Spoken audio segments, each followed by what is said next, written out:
All right, Leza. Well, it's great to have you here on the podcast. Welcome to this episode of Selling in Asia. Great to have you here.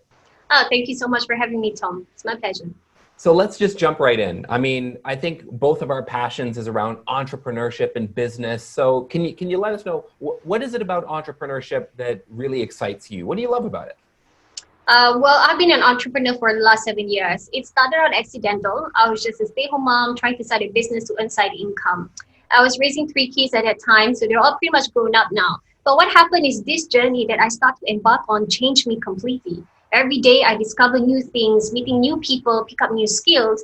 It changed my mindset to want to do much more things, impactful things. Honestly, entrepreneurship sets me back on purpose. A little bit the fact that I love that I can dominate decisions. Okay, but other than that, so I can control my career, my job scope, the people I want to be on my team. But other than that, being able to create impact is what sets my life back on purpose. And I realized that entrepreneurship really grew my character much, much better. So I can be a better role model to the community, to society, and to my children. I love that. So for me, it's about impact, and can we make a difference? For us, like our mission, my mantra is I never want someone to lose a sale because they can't sell. Yep. I've seen so many horrible salespeople out there that I cringe and I just want to reach out and just help every single one, So I think it's having that purpose, this mission that probably drives us to keep doing more. And I love what you say about, being a role model for your kids. Can you share a little bit more about that? Well, I thought that when I was younger, when I was a stay-home mom because I was a school dropout. And I know that's not the pathway I want my children to have. For whatever circumstance that I was in, I wanted to create a better environment so my children could chase dreams, pursue what they want to learn, and have no limitations to their career or their educational pathway. So I can imagine that if my kids grow up and they ask me, right, how come you tell me to chase our dreams, but you're not chasing your own dreams, Mom? So by leading by example would mean that if I want my children to not give up in times of struggle, I want my children to stay positive despite a very, negative environment. I want my children to pursue with effort so that they can achieve greater things for themselves. I got to be the person because, as you know, mothers, we are our children's first teacher. Who we are, what we think, what we say is exactly what our children will follow. So we have to be what we want them to be so they can follow good traits that we have. 100%. I feel like we have to walk the talk with our kids. You see this all the time. Parents, it's like, do as I say, but not as I do. So something that my wife and I, Elaine and I, were always trying to be these positive role models for our kids and show them, what's possible in terms of living your life and studying and getting smart and learning things, but also charting your own course and being your own person. And that's where entrepreneurship, to me, really, fits in. In fact, I learned a lot from my parents because my dad ran his own business. Yeah. So it's kind of like, when you learn from what you see. So I knew that it was possible. So I think for our kids, for your kids, Leza, seeing you doing what you're doing, it's making a big difference. Did you grow up in an environment that had entrepreneurship as kind of one of these cornerstones, or was this, new territory for you? That's a very good question. Actually, nobody in my family ever in generation, nobody I knew personally had run a business.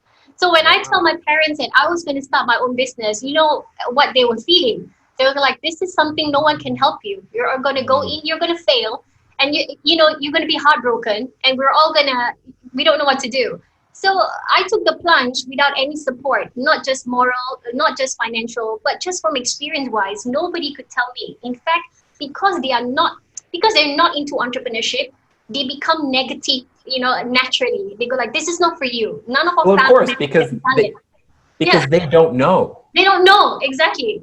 Initially, I was a bit disheartened with those kind of discouragement, but I realized that they are just giving advice based on what they know. They know that entrepreneurship never worked for this family. Okay, right. And they know we all made it. We bought a house all with employment. There is no reason why you should be taking that risk, especially with 3 kids in tow. So I understand that, but none of my family members are able to give advice. Very interesting. Yeah, very interesting. And I think, we have to give our parents a bit of a break. I know my dad was an entrepreneur, so he left a very comfortable, well-paying job, corporate, to pursue his dream of starting his own small business. And of course, for the first few years, he took a dramatic cut in pay, and then there's that security. And I'm sure my mom was concerned about that. So when I was like, hey guys, I'm going to start running my own businesses as well. I think my father was more encouraging and my mom was a bit more cautious, understandably. And I think for a lot of people, and maybe Leza, it was the same in your case, parents are just worried about their kids.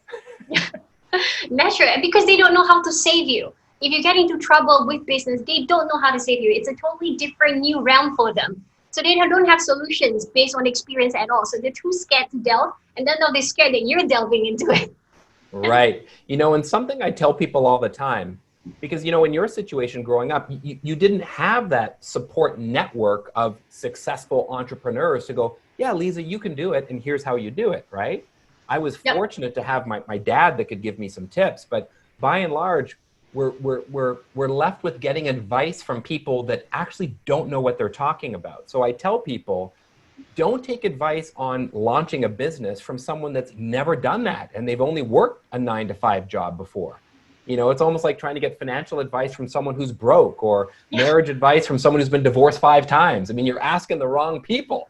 Yep, exactly. Totally agree on that. You have to be careful on who you ask advice from, okay, and what kind of questions you ask them. So I love that. So something that I feel is really important is, networking. And I don't mean networking in the traditional sense of going to an event and, hey, how are you? Here's my name card. But I'm talking about, that could be part of it, but it's really about building a network of people who can support you. What are your thoughts on building a network and learning from people? Oh, I think that's one of the most important things. Every time when I do mentorship with startups, I always let them know it's not about how many people you learn from, but it's who you learn from. So you have to be very, very strategic because every one of us have 24 hours. And if you invest that time on someone who cannot help you, the wrong expert, okay, then most likely they're not going to take you places. So what I did was when I wanted to start entrepreneurship, as you know, my family has absolutely no background. I have no idea what business investment, capital investment. I have no idea about the law, legalities, financial acumen. I was way behind in so many things, especially after being a stay-home mom for that long. So what I did was I dedicated a year, which is 52 weeks, for the purpose of networking with very strategic people. And instead of events, because when you go to events, obviously it's very random. You have 5 minutes conversation, you leave and you wonder, who did I spoke with? So that doesn't work for me because I wanted something deep, okay? And I wanted to have current and up-to-date information about a certain area. So what I did was I actually tracked down 52 professionals, and they could be brokers, investment bankers, lawyers, accountants, CEOs, entrepreneurs, VCs, and I tracked them for 1 hour lunch. So I request for an hour lunch with them. After I realize where their office is based, I create a sales template to ask them, hey, I'm around that area if you don't mind. And I take your lunch on 1 hour. I know your office is there. And people don't mind because they're not pressured to be sold of something. So they make time. Well, let me ask you real quick. Yeah. So what's the pitch? Because I get people all the time trying to pick my brain. Tom, can I get you a coffee to pick your brain? And it's like, picking my brain will cost you thousands of dollars, and I don't have time. So what worked for you? How were you able to, and 1 hour for lunch? I hope you picked up the tab, but people can afford lunch. So what was it that allowed, that convinced them to invest their time for an hour? Okay, firstly, Tom, you must remember you are a coach and a trainer. For a living, you are paid to have your brains picked. These people, for example, investment bankers, they are paid to do investment banking. They don't do coaching on the side. They do it because they want to, if it doesn't feel pressure. They're not a teacher by profession, but they do have to take lunch that day. Okay, so that's what they do. That's the truth. They have to take lunch. So if someone's buying them lunch, why not? So basically, I share my profile and I said, hey, I'm a young rising entrepreneur, and I want to learn more about how investment banking works. It's nothing about my business, just about asking you some expert questions, and I think you're really good in what you do. So if you don't mind, I'm around the area. If you spare an hour, I'm happy to get you lunch. I just have a couple of questions about investment banking. And most of the times people say, oh yeah, if you're around the area, I think I've got spare time. We'll see you tomorrow at 12. And you're meeting a stranger and you have this list of questions in your head. But the most important thing is, it's not about selling your business at all. These corporate professionals don't care what your business is about. It's about asking the right questions. I want to know how everything that's got to do with investment banking. You tell me now, or what about your job? How do you help your client on a daily basis? So then people start telling you information and you grasp that information, do a little bit more research, and you understand the landscape of business better. So then 12 months after that, I draft my own investment deck and I went to a family office and I raised my first $500,000 US. Very nice. Because they told me exactly what to do. All these professionals, all the lawyers and all the accountants, they told me how everything works until I get it. So that's what networking was for me. I love that. So, for me, the big takeaway for people around that is the importance of, number one, connecting with the right people, not wasting your time with people that aren't able to add value in some way. You've got to offer some value as well, right? I mean, that's helpful. I mean, if you can offer an introduction to someone or something like that, or a referral to them, that's really great. But I think, really being strategic about that is probably what worked for you. And I think that could work for others. Am I right? Yes, absolutely. The question is, okay, whether you feel that learning is more important than raising capital funding first. A lot of entrepreneurs has a great idea and they just want to raise money the very next day.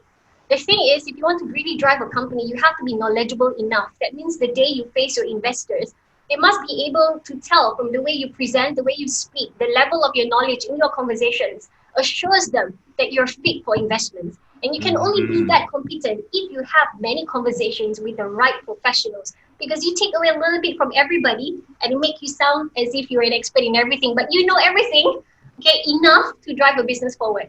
So that's what I love this. This is great. This is great, Leza. I mean, this reminds me, several years ago, I was the president of a chapter of BNI in Singapore. And one of the things we talked about was this VCP process, that visibility plus credibility equals profitability. Yes. And it sounds like, you carry out this formula, right? You've got to be visible. You got to get out there and meet the right people. You've got to learn and build your credibility so people believe in you, trust in you. They feel like you're a knowledgeable, credible person. And then that leads to the profitability where you're able to raise capital, right? Yep, exactly. Another point I want to add on, Tom, right? After that, when people start to network generally, okay, because for example, they're trying to build the right network on social media, example, right? People should not get carried away and being so obsessed with numbers. To be honest, profitability comes about when you have the right target people within your network who's eyeing, who knows your credibility, who knows what you're up to and work with you. Doesn't mean that you have, let's say, 100,000 followers on LinkedIn that would give you more clients than 10,000 followers would. So it's still the same. Unless you run a community-based platform, like me, we run a community-based platform. We need to get as many people on board so that they're always taking business courses. So we have no choice. We have to raise our network in terms of quantity. But other than that, other people who have a specific niche or a delivery of certain work done, they just need to target the right people and they'll be profitable for a very long time and their company will be long-term sustainable that way. I love that. I mean, something that we hear, Leza, all the time is what you really need, I mean, this could be an arbitrary number, but is to have 1,000 diehard fans, a thousand diehard followers and fans that will consistently invest in you and pay you money. I've seen so many people with a huge audience, 50, 100,000 followers, but they haven't found a way to monetize it because people are just following it for the tips, but they haven't been able to commercialize it or monetize that following. So it's really important to really focus on that core and kind of create that niche, for lack of a better term. Yes, and go slow with that. You don't need to reach 1,000 people within a period of 30 days. You start a community, constantly give value, make them recommend someone else, organically get referrals. That's when 1,000 will be really, that weightage is going to be valuable to you. That is gold if you can have 1,000 people. You need a lawyer, you just need to call someone. Exactly. Someone is a lawyer. You get into trouble, you just call someone.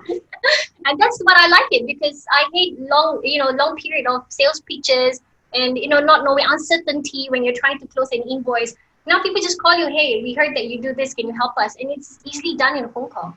I love that. It's all about who you know, right? That network. Things happen so much faster. Oh, that's awesome. And I love what you're talking about building a network and reaching out to people. I've written a couple of books on sales, and my first one, in chapter 2 or 3, I talk about the importance of having conversations with prospects. Yeah. And that so many business people and sales professionals, but mostly entrepreneurs, they invest so much time and money in their product before even understanding if it's something their market is interested in paying for. Yep. And how important is it really to have conversations with prospects about, what do they plan to do? What are their hopes and dreams and aspirations, the biggest challenges they're facing? How do they do things? What solutions have they tried? What's worked? What hasn't? What would they like to do? And then from that, you're able to position your offering in the best possible way that maybe resonates with them, as opposed to kind of pitching in the dark.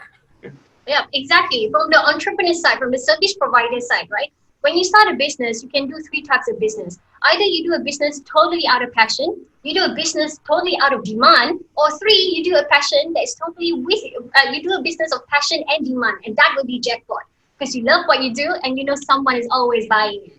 So that's what I personally feel when you want to do a business. And secondly, I also want to say that if you find the right prospect and you think that this guy has a high chance of closing a business with me or take up my service offering, then avoid giving this person more than 2 choices. 2 or 3 best options that you have purposely spent time analyzing his profile to tailor fit to his entire business. Sometimes by studying about people's profile, you can even find out and discover their actual problem without them telling you. And then from there, when you come forward and says, look, you probably are encountering this. I was hoping you can, find out about this more. And people go like, how do you know I have this problem? And it takes so little effort to find out now that we're on social media based on what people post and share every day on social media. Leza, I love this. Something I share with our students all the time is if you can explain your customer's problem better than they can, you can close deals. Yes, you'll be so trusted. They will only come to you for a solution. Whatever it is they have in the future, they still check with you first if you can solve it. That's so great. And I love what you say about kind of, finding that how to build a business. When you talked about kind of, 2 things, and there's kind of three elements actually that I find are super important. Number 1, like you say, you've got to have the passion. You need to have the passion, the purpose, the belief, the love of what you're doing, because guess what, everybody? It can be really hard, right? There's a reason why it's not called the 9 to 5. I mean, you're just, you're working constantly, but you don't care because you're passionate about it, you love it, and you're not going to quit when the going gets tough, right? So you got to have the passion. But the second thing, and you touched on this, is you got to have expertise. You've got to be an expert and authority in your space. Why would people hand over their money to you if they don't see you as an expert? And then the third is the market. Yeah. So you can be passionate, you could be an expert, but if there isn't the market there to support it, people that are willing to pay, you're in trouble. Plus, if there's too much competition and the market's saturated, that can be really tough. So it's not easy to find that perfect balance, but if you can, then things are looking good. Yeah, that's exactly what the investors are looking for. There's 3 things. Before somebody pumps you $100,000 in your bank, they want to know do you know what you're talking about? Do you know, is your passion deep enough to take this for the next 10-year run? And is there a market within the territory you're operating right now for the next 5 years to know that this product will continue to be in demand? So all these are what investors look out for. I love that. So maybe we could talk a little bit about, selling remotely or pitching remotely. I mean, why don't you talk to us? I know you've got a lot of experience when it comes to raising capital because you've had to do that in your businesses. So what do you find is most effective when it comes to raising capital, and what's working for you in this current environment where it's more difficult to actually do that in a face-to-face situation? Okay, when it comes to raising capital funding, right, it's a very competitive business. Honestly, there is a lot of private equity money, okay? We're not running out of money. It's just we're running out of convincing startups. That's what we're having problems with. So I know that there's a lot of people who are looking for, to pump their money elsewhere to grow their business. What you must understand, this process, right, is a very emotional process. I know it sounds very direct. No, Leza, it's all about the numbers. It's all about the ideas. It's all about the market. But at the end of the day, if it takes one human being to approve the transfer of the money to you, it is still binded by emotions. Because somebody makes a decision based on liking, maybe. Somebody makes a decision based on recommendation, maybe. Somebody makes a decision because of other things other than the numbers that you put in your forecast sheet. Maybe their gut feeling. And maybe even gut feeling. Or how they feel when you communicate with them. Right. It could be anything. There is no true answer to that. I cannot tell. It's very different from investor to what. I mean, how many times do we see a situation where maybe the numbers look right, but it just doesn't feel right? Yes, it just doesn't feel. There must be something about the person. His presentation is good, but still, I'm not sure yet. Do I want to work with that person, right? Exactly. Do I want to, continue this relationship with that person? But one thing for sure, if you want to raise investment, okay, you need to do it in an environment that makes you look the best. Okay, so this is what I mean. If I were to pitch in person, for example, if I attend a physical investment event, nobody knows me there. But online, when I do it, people can easily track back my profile to understand that I dictate this space. So in this case, on LinkedIn, with over 100,000 followers, award-winning CEOs, 100 events or interviews, automatically this space, this digital space, has already heightened my authority, okay, my personal brand. And because of that, the investors take that seriously because not everybody can achieve that. So therefore, it becomes a spotlight. So that's one of the things. Is basically you must start raising investment from a position where you look of authority. You look important. Okay, other people give you credibility, gives you open compliments. That is where investment should happen. It should not be happen behind closed doors where I don't know you. Yeah, you probably won an award last year, but I didn't know that. Okay, and that is one of the things. And secondly, I realized because social media has been where my profile was the biggest, okay, most prominent. I try to utilize social media to start getting investors' interest. Okay, and I start to put myself in a position of an investor as well. If I were to invest my money in someone, what are the key factors I'm looking out for? Number one, I need to be assured that this person is trusted. It is measured by how many people are giving her compliments every day, how many credibility has she achieved in the last 5 years, what is her educational background. I want to watch a couple of her videos to see how she presents herself. So all these things contribute to credibility and it builds trust. Okay, and secondly, people want to see the tangibility of the idea itself. So if you're launching in a certain market, you have a presentation deck that explains how this idea is going to fit nicely into the market and how it's going to grow and blossom from there under your leadership.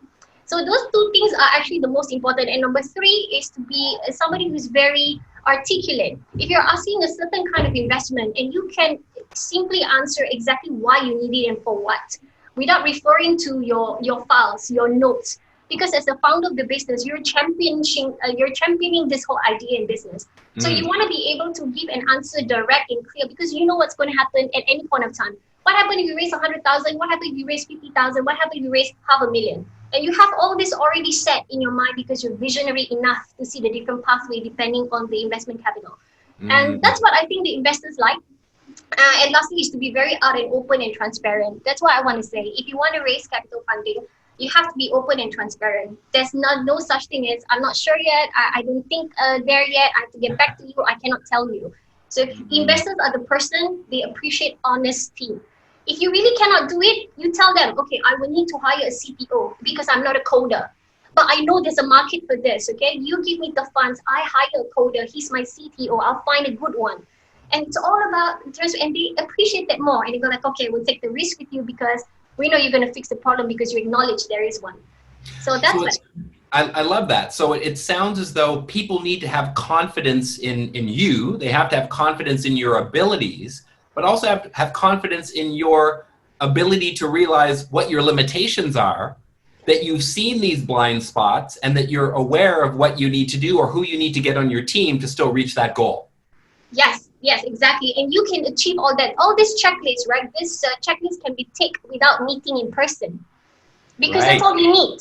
Okay, they don't need to smell you. They don't need to touch your face. They don't necessarily need to hear your voice when they can hear it online, on a video that you speak on LinkedIn every day, something like that.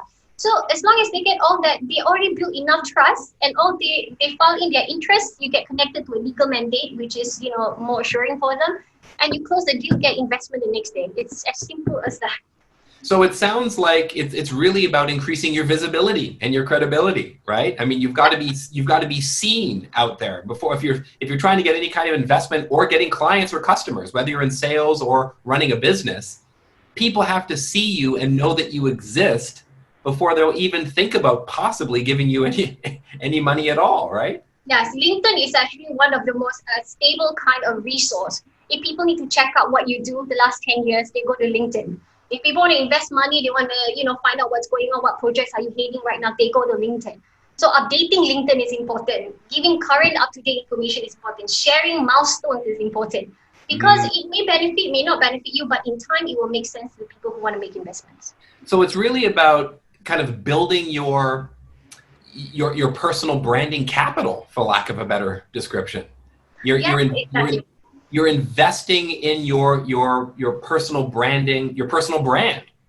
Yes, you are the person permanent in the business. You must remember that. As the founder of the company, people can come and go in this business, but you making investment to use your personal brand to spearhead the brand of your company is worth the investment of time, because you are going to be in it for the longest time. You're going to pick up the pieces when it's failing. You're going to raise capital funding because you're committed to this vision.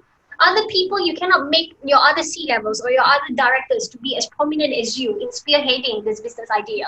So you take charge right now. So because your value is more than a company. The company is useless without a driver.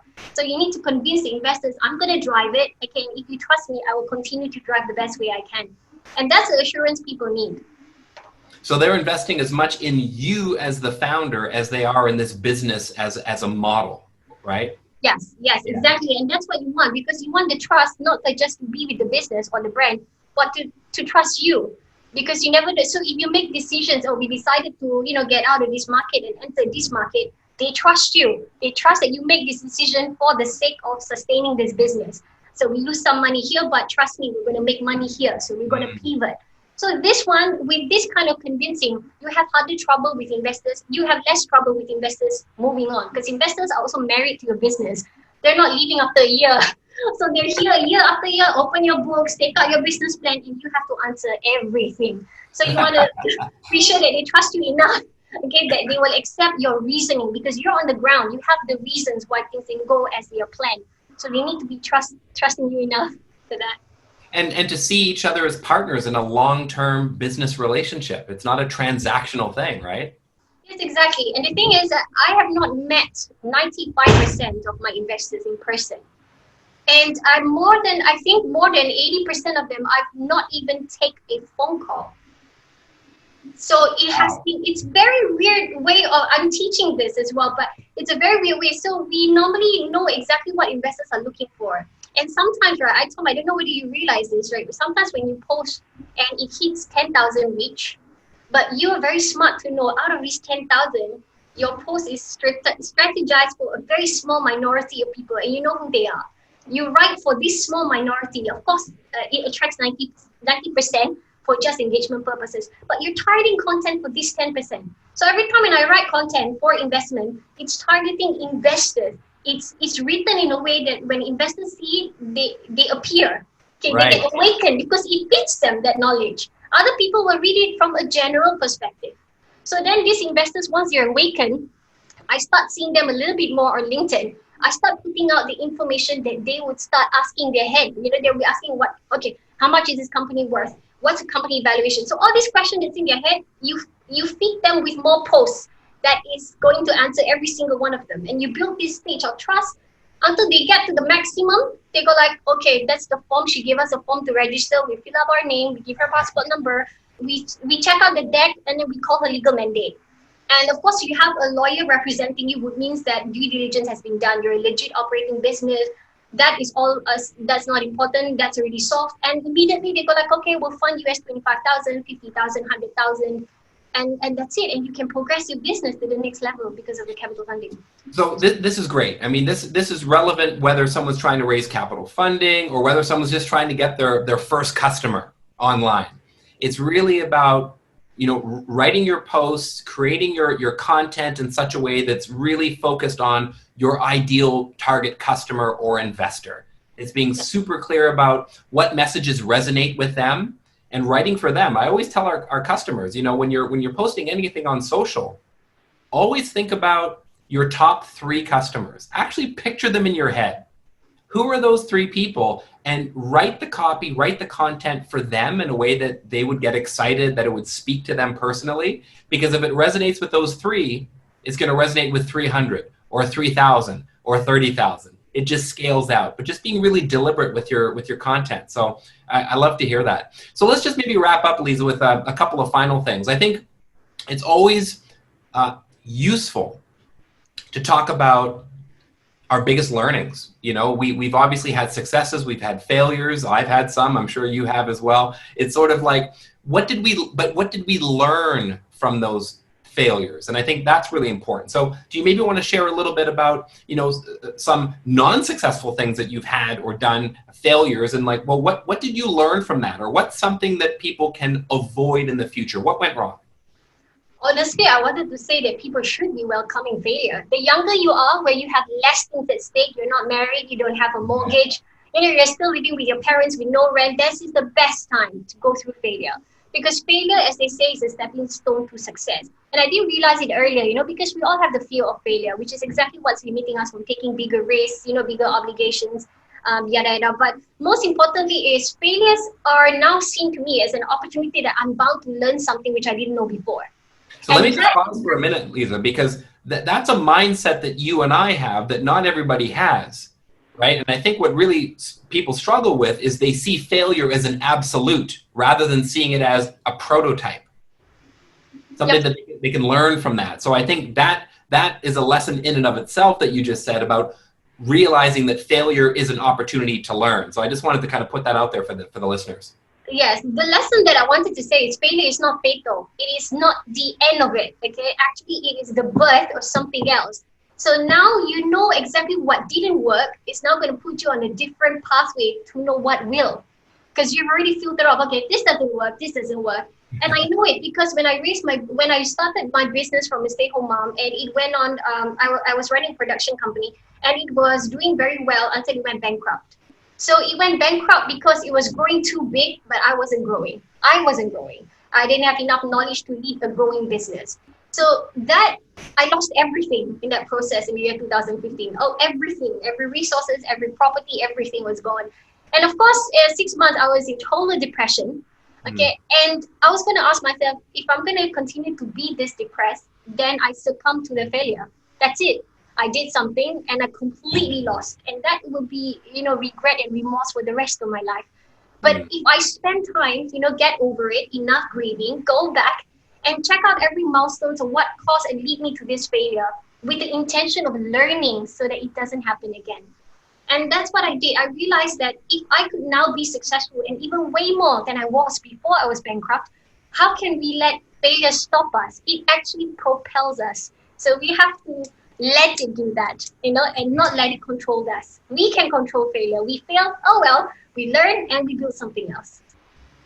I love that. I always have this mindset, Leza, of a scientist experimenting, someone designing something. And you would never see a scientist who tries something, it fails, and then they would just give up and go, oh, well, I guess electricity will never be invented. Imagine that. Right, of course. They go, okay, so that didn't work. Let's try this.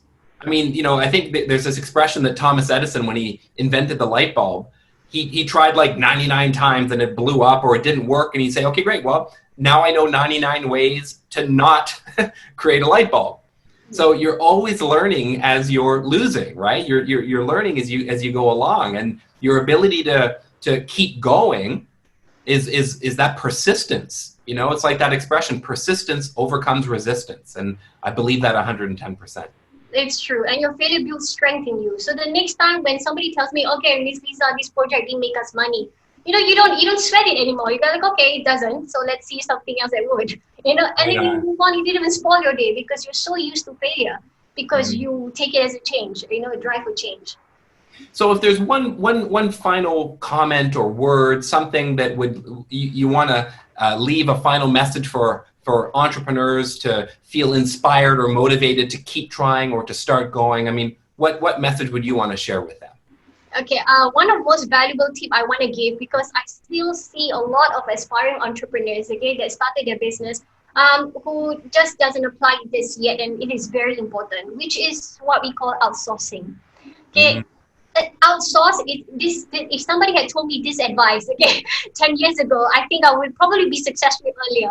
But outsourcing is a very great skill to have, which means if you cannot build an excellent website, or you cannot do video editing very well, you cannot do writing very well, social media very well, but you have a tangible product, a good product, you have an expert in something else, outsource it. It sounds like I don't have much, but now I'm cutting away some of money to someone else. It's called investment already. You have to start investing in resources. Because, and it's called scale. Yeah, it's called scale, yes. How do you leverage yourself and replicate? Exactly, because I've seen a lot of people not outsourcing, and guess what? They get tired. They get tired because they keep on learning new things that they can never be very good at in a short period of time. That's when they give up. I think that's the, sorry, Leza, I think that's the biggest problem that entrepreneurs have, founders, is they feel like they need to be experts at all facets of the business, and to their detriment, we're often pretty damn good, right? We're pretty darn good, and we can do almost everything. And that, in a wrong way, it encourages us to keep doing more of the hands-on work when we need to be a bit more strategic and start outsourcing. To me, it comes down to this. Do you want to have 100% of this, right? Or maybe 80% of like all of this?